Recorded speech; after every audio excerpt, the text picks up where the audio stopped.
It ain't about the money, Walker. It's about the trust. And all the boys have it?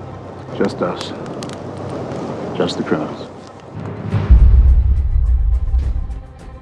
I took every opportunity I could on the show to call Walker new guy. Khan's got to pay a price to work the Yellowstone.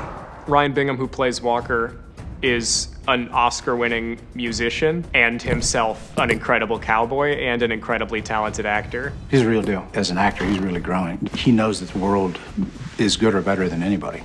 Plus, I guess, out of all of it is that we get to use his music, too. His character joining the show for Jimmy is, I think, another moment where Jimmy sort of feels part of something much larger than himself. To see somebody else get the brand. It's a family mentality. This is the Montana mob. I mean, this is what these guys are, and then there is a bond between them that will last until they're in the ground.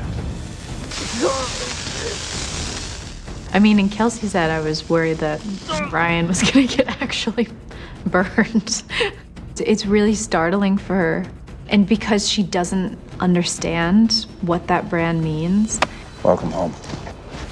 Once again, I think reiterates that she is not a part of this family and maybe will never be. Did he waive his right to an attorney? He requested an attorney. Like magic, one appears. With Jamie being the family lawyer, the business lawyer, he sees Casey as a threat. He walks in and Casey's already talking to the cops, and it's sort of like, shut your mouth, and I'm here to save the day if you'll let me. Is there any forensic evidence that ties my brother to the scene other than a ballistics match to your weapon? It's a switch of what you think one character's operating by, and even we as the characters are thinking, here's where I'm going, this is what my strategy, this is my game plan, and now I'm seeing some of it reflected right back at me, and that's what Jamie reflected. You see where I'm going with this? And here comes a lawyer coming in, using that very same system, and at that very moment, trumping me with it. I think we've been worrying about the wrong button.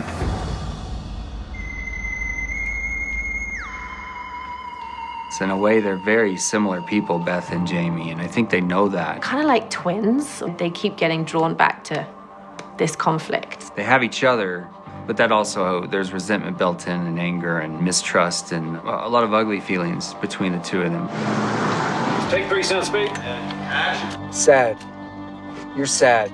Wes and I, we get on so well, and we actually love doing those scenes to one another. And the more fun Beth has, and the more uncomfortable he is, it's just that's where the scenes start to really come alive. You read one thing and then you start to actually play it out, and it plays a totally different way. That make you feel good? Yeah, actually, it was quite liberating. I feel like I had a massage. We improvised a lot of that scene. I realized it was kind of an opportunity for Jamie to have some fun with her. Why don't you explain the difference to me, Beth? Why don't you rivet me with your insight? She's making fun of him, and they're slapping each other in the car. It's one of my favorite dynamics in the show, because if there was no love there, they wouldn't irritate one another. It wouldn't matter. Do it.